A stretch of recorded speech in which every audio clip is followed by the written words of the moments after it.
मैंने इससे पहले एक शो आता था, आ रहा है इनफैक्ट अभी, तुमसे तुम तक, तो मैंने उस शो के लिए काफ़ी लुक टेस्ट और ऑडिशन किए थे। तो वो शो समहाउ हो नहीं पाया, तो आई थिंक मेकर्स को मेरा टैलेंट या मेरा एक्टिंग उस वक्त, मेरा लुक उस वक्त अच्छा लगा होगा, तो उन्होंने फिर मुझे इस रोल के लिए, शो के लिए कंसिडर किया। Then I audition for this as well, look test किए, and then I got finalised. आप ये शो की बात की जाए तो आप पैरेलल लीड प्ले कर रही हैं, तो टीवी में पैरेलल लीड का टैग कभी कभी ओवरशैडो भी हो जाता है, तो आप इस पोजीशनिंग को, चैलेंज को कैसे कर रही हैं एज एन एक्टर? मुझे इसमें कोई पोजीशन चैलेंज नहीं लग रहा है, बिकॉज़ हमारे इसमें जो लीड पेयर है वो खुद बहुत ही सालों का हिट पेयर है, जिसकी वजह से लोग ये शो देखने आ रहे हैं। तो आई तो इवन फील ब्लेस्ड कि मुझे इतने हिट पेयर के साथ उनकी एक बैठी बिठाई ऑडियंस जो है, जो उनको देखना चाहती है, वो ऑडियंस मिल रही है। एंड इतने सीनियर अच्छे बेहतरीन एक्टर्स के साथ मैं काम कर रही हूँ। मुझे I feel lucky and blessed. Shruti Jha और शब्बीर अहलूवालिया जब स्क्रीन पे आते हैं तो अलग सी मतलब केमिस्ट्री दिखाई जी। देती है उनकी। जी। तो आपको लगता है कहीं ना कहीं ये केमिस्ट्री पूरे शो के लिए काम कर रही है? ऑफ कोर्स, इन्हीं लाइक कुमकुम भाग्य की ही जो ऑडियंस है, जो सालों से वेट कर रही थी इनको वापस देखने के लिए, वो एक audience, millions and millions of views जा रहे हैं इंस्टाग्राम में। तो इनफैक्ट मैं भी जब इन दोनों को स्क्रीन पे देखती हूँ तो मेरे चेहरे पे एक अच्छी सी स्माइल होती है। ये एक मैजिक क्रिएट करती है दोनों की जोड़ी। तो मुझे तो बहुत ही अच्छा लग रहा है अभी तक।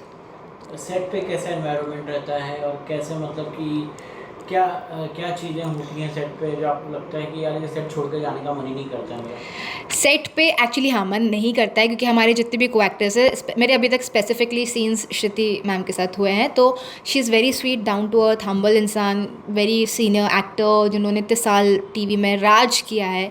तो उनसे काफ़ी कुछ सीखने को मिलता है। Plus she is very fun loving on set, और मैं भी थोड़ी क्वर्की, फन लविंग, थोड़ी ऐसी हूँ। तो काफ़ी मस्ती चलती रहती है ऑन स्पॉट, बहुत सारे डायलॉग्स इम्प्रोवाइज़ हो जाते हैं फ़न वे में, और बहुत मज़ा आता है एक्टिंग करने में, काम करने में एक्चुअली मज़ा आता है। इतने अच्छे जब सपोर्टिव एक्टर्स हों, इनफैक्ट हमारी मॉम डैड का भी जो रोल कर रहे हैं, भाई का रोल जो कर रहे हैं, तो सब बहुत ही सपोर्टिव एक दूसरे को लेकर, और बहुत ही मज़ा आता है। एक फैमिली हम खुद बन गए सेट पे। आप मॉडलिंग और कमर्शियल से एक्टिंग में आई हैं। बहुत लोग कहते हैं कि ये ट्रांजिशन इजी होता है, लेकिन रियलिटी में कितना टफ होता है, और आपने आपको सिर्फ प्रिटी फेस के स्टीरियोटाइप से बाहर निकालना कितना मुश्किल होता है? एक प्रिटी फेस के स्टीरियोटाइप से बाहर निकालना तो बहुत मुश्किल रहा है, जो मैं अभी तक भी नहीं निकाल पा रही हूँ। आई थिंक वो एक्चुअली क्या है, जब आप इंडस्ट्री में आते हो तो आप, अगर आप टीवी का पैटर्न देखोगे तो उसमें आपको देखने को मिलता है कि अगर बहुत फेयर, कॉन्फिडेंट, टॉल लड़की है तो वो विलन है, और अगर थोड़ी डार्क स्किन या थोड़ी गर्ल नेक्स्ट डोर लुक है तो शी इज़ लीड। तो मैं वो गर्ल नेक्स्ट डोर के लुक में जाने के लिए ही मेरे को 10 साल लग गए, और अभी तक मैं उसको ब्रेक नहीं कर पाई हूँ। आई थिंक ओ हम नवा से वो ब्रेक होगा, क्योंकि मुझे बहुत बार नेगेटिव रोल्स के ऑफर आते थे, जो मुझे डेलिबरेटली रिजेक्ट करने पड़ते थे, because I know I look good, I know I act well, और एक बार अगर मैं उनमें छप गई तो फिर मुझे लोग इसके अलावा किसी और के लिए कॉल ही नहीं करेंगे। तो बहुत काम को मैंने मिस आउट किया है because of this beautiful look वाला थिंग। तो आई होप अब ये चेंज होगा। आपने माइथोलॉजिकल, हिस्टोरिकल और कंटेम्प्रेरी रोल सब किए हैं, जी। तो ऑनेस्टली बताएं कौन सा जॉनर आपको एज एन एक्टर सबसे ज़्यादा एक्सपोज करता है और कौन सा रिस्ट्रिक्ट करता है? मुझे नहीं लगता मुझे कोई भी रोल रिस्ट्रिक्ट करता है, क्योंकि मैंने हिस्टोरिकल भी किए हैं, माइथोलॉजिकल भी किए हैं, फिर नेगेटिव भी किया है, फिर पॉजिटिव भी अभी कर रही हूँ, फिर फिल्म्स भी की है, फिर साउथ की फिल्म्स भी की है। तो मुझे कभी कोई रिस्ट्रिक्शन ऐसा सच लगा नहीं। मैं, मेरा बॉडी टाइप या मेरे स्किन टाइप या मेरा लुक्स कुछ ऐसे हैं जो हर रोल में फ़िट हो जाते हैं, और थैंकफुली अगर मेरी एक्टिंग अच्छी है तो मैं सब चीज़ें कन्विंसिंगली कर लेती हूँ। तो अभी वो रिस्ट्रिक्शन वाला मामला अभी तक हुआ नहीं है, एंड मैंने अपना टीवी में उतना ज़्यादा चेहरा एक्सपोज किया भी नहीं है, तो I am not type casted अभी तक। टीवी इंडस्ट्री में फीमेल कैरेक्टर्स को लेके कॉन्स्टेंट क्रिटिसिज्म होता है कि उनकी डेप्थ कम दी जाती है, या आपको ओवरनवा में अपना कैरेक्टर में कितनी इंडिविजुअलिटी और एजेंसी फील होती है? अब ओ हम नवा शो अगर आप देखेंगे तो यहाँ पे जो फीमेल कैरेक्टर्स हैं उन सबको अपनी खुद की इंडिविजुअलिटी मिली हुई है। जैसे हमारी श्रुति जी का जो कैरेक्टर है, तो उनमें उनके खुद के कुछ संघर्ष हैं, कैसे वो उन संघर्षों से जीतती हैं, अच्छा खासा स्क्रीन प्रेजेंस है, वेटेज है रोल में। ऐसे ही मैं उनकी छोटी बहन का रोल कर रही हूँ जिसका नाम आराध्या है। तो मेरे भी अपनी एक पर्सनल पैरेलल लव ट्रैक चल रहा है, उसमें भी बहुत सारी कैसे वो उलझनें मिली हुई हैं श्रुति जी और शबीर जी की लव स्टोरी से, और कैसे हमारी लव स्टोरी उससे अफेक्ट होगी, या बहुत आगे ट्विस्ट एंड टर्न्स है जो आपको देखने को मिलेंगे। तो सबको फीमेल इर्रिस्पेक्टिव ऑफ मेल है फीमेल है, सबको उनकी इंडिविजुअल एक ट्रैक मिला हुआ है।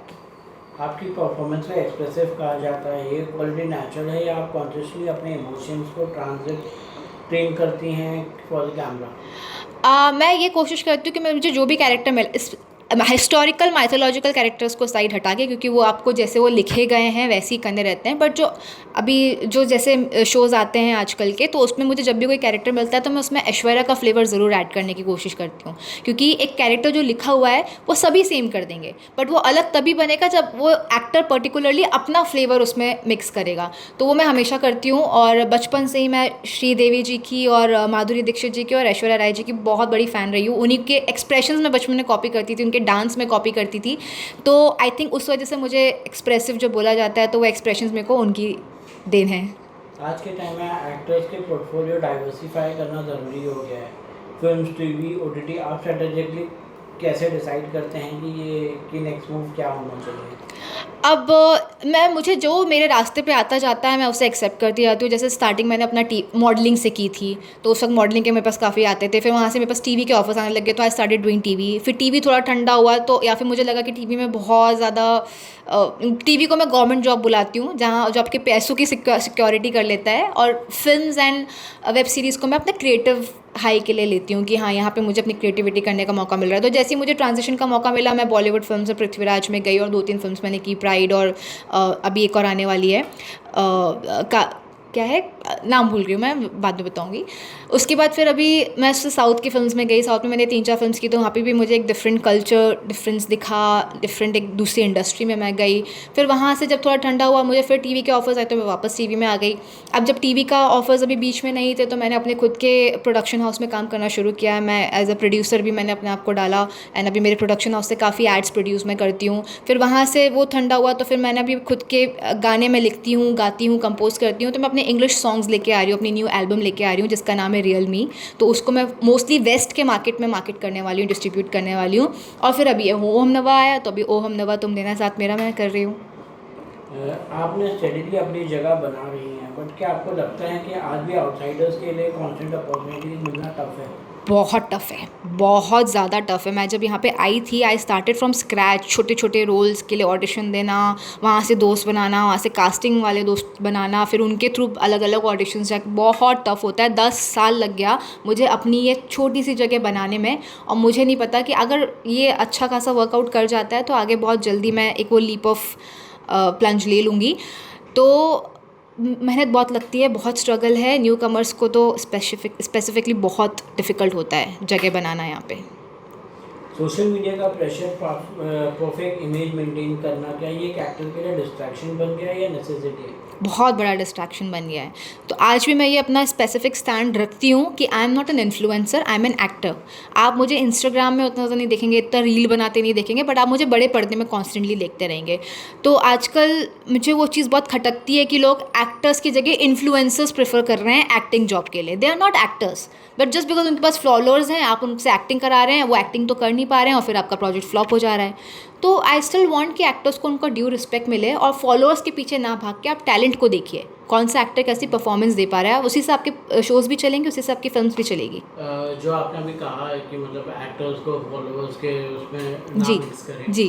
तो कभी ऐसा होता है कि आप किसी प्रोजेक्ट के लिए चूज़ हुई हैं, बट वो आपके जगह पे दूसरे एक्टर आ गए हैं क्योंकि उसके फॉलोअर्स ज़्यादा हैं? बहुत बार, मतलब सबसे ज़्यादा तो दिल में ये चुभता है जब आपने एज अ एक्टर कहीं ऑडिशन दिया है और कोई टिकटॉकर आपको रिप्लेस करके आ जाए विथ मिलियन फॉलोअर्स। बहुत ही जलालत और बहुत ही बेइज्जती फील होती है उस वक्त।